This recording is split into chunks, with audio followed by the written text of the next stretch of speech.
वृंदावन चले, मन चले वृंदावन धाम, क्योंकि वहां से जब जुड़ जाते हैं तो वहीं के हो जाते हैं। बात है द्वापर की। कन्हैया छोटा सा, कितना था इसके जितना, 3-4 साल का। अब इतना सा बच्चा, जब बड़े बड़े ग्वाल बालों की शादी, पहले बड़े बड़े मतलब 15-16 साल के बच्चों की शादी होती थी, सब ग्वाल बालों की तो सुंदर सुंदर गोपिकाएं बहुरानियां आ रही है। कन्हैया ने तो अपनी माँ से जिद कर दी, मैया मेरे को भी शादी करनी है, लाली चाहिए, लाली मेरी शादी करवा दे। अब कन्हैया छोटा बच्चा है, छोटे में तो हम लोगों ने भी कहा होगा शादी करनी है, मेरे को इतना सामान मिल जाता तो मेरी भी शादी कर दो। तो कन्हैया ने जब ऐसा कहा तो माँ बोली ऐसे थोड़ी होता है, इतनी जल्दी तेरी शादी कर दूंगी, तेरा ही काम मेरे से नहीं होता, तेरे को ही नहीं संभाल पा रही, तो लाली को कहाँ से संभालूंगी। तो फिर मैं दूसरी जो बहू आती ना उनको छेड़ूंगा, उनको लेके आ जाऊंगा। तो जा भाई लिया, तुझे अपने आप कोई देगा तब तो, छोटा सा था फिर दी गई का। कन्हैया चला गया। उस दिन उसके दोस्त सुंदर की शादी थी और सुंदर अपनी दुल्हन के साथ में वृंदावन से शादी की और नंदगांव आ रहा था गोकुल में। रास्ते में वो बैलगाड़ियां ही होती थी पहले, तो मर्सिडीज थोड़ी होती थी तो आंखें फाड़ के बैठे हो, तो बैलगाड़ी में अपने दुल्हन को लेके आ रहा था। तो बोला सुंदर दोस्त सखा तुम्हारी शादी हो गई? हाँ। तो दुल्हन कहाँ है? बैलगाड़ी में बैठी है, ऐसे कवर्ड था और बैठी थी। तो मैं देख लूं? अरे देख ले, तेरी भाभी तो है, देख ले देख ले। अब इसी समय घटना घटी, मीरा जी वहां बैठे थे, उनका नाम था माधवी। तो माधवी की माँ ने कहा था, छोरी एक चीज तो तू ध्यान रख लियो, वहां पे जो कृष्ण नाम को लड़को है उसको मुखी ना देखो। क्यों माँ? उसकी आंखों में जादू है और वो जो इसको देखता है वो फिर किसी काम का नहीं रहता। अच्छा माँ ऐसी बात है, तो मैं तो बाको मुंह ही नहीं देखूं। ठीक है, फिर क्या हुआ? मीरा जी ने, जो माधवी जी थी, पहले तो दुपट्टा ओढ़ा, उसके ऊपर सोल डाल दिया, पूरा मुंह कवर कर लिया, अब तो कुछ दिखे ना। कन्हैया ए भाभी मुंह तो दिखा दे ना, ऐसे कर रही है, अरे दिखा दे, देख मैं तेरे को देखने को आयो। नहीं मैं तो तेरे को नहीं दिखाऊंगा, सच कह रही थी मेरी माँ, तू है ही ऐसा, मेरे मुंह देखने की जरूरत नहीं है और कभी भी ध्यान रख लेना।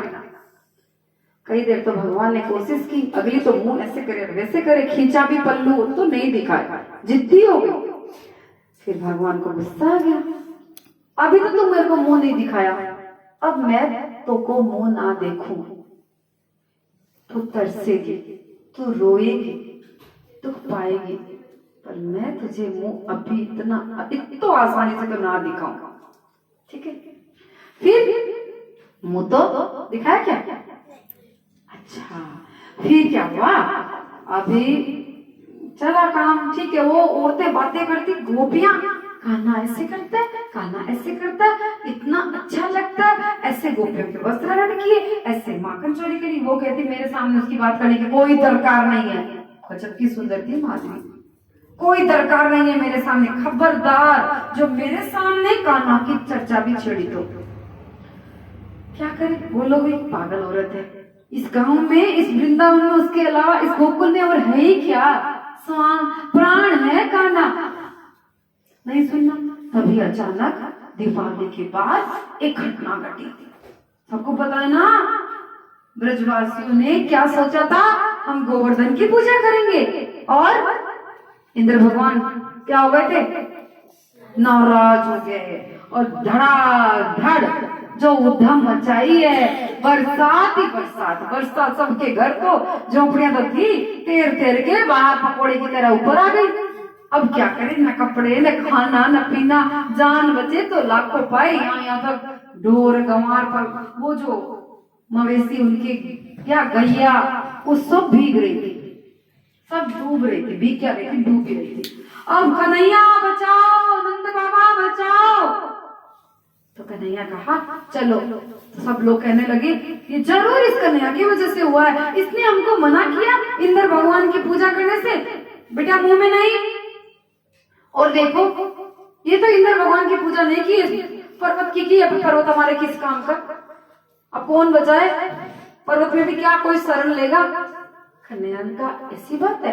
अभी कन्हैया 7-8 साल के हो गए थे। चलो मेरे पीछे आओ। जितना बढ़ रहे थे उतना ही आनंददायी लगते थे कन्हैया।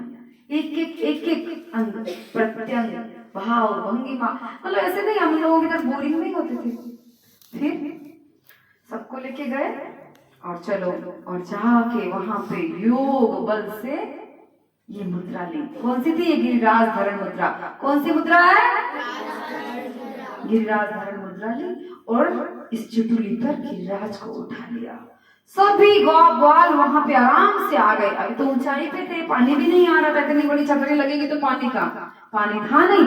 और क्या था, सबने सोचा बेचारा कन्हैया अकेले कैसे उठाएगा। सबने अपने अपने डंडे खड़े कर लिए, डंडे तो खड़े कर लिए।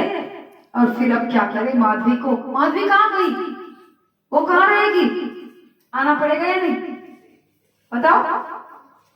माधवी की सास भी उसको लेके भागी, चल मरेगी क्या यहाँ पे, उधर कौन है, उधर तो वही कृष्ण कन्हैया है, मैं नहीं तो बैठी रही यहाँ पे, मर। अब मरे तो क्या करे, चली गई, वो भी चली गई मुंह ढक के।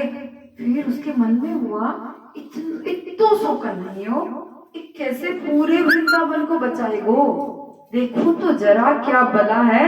माँ ने कही देखना मत, तो एक बार देखने में क्या जाता है।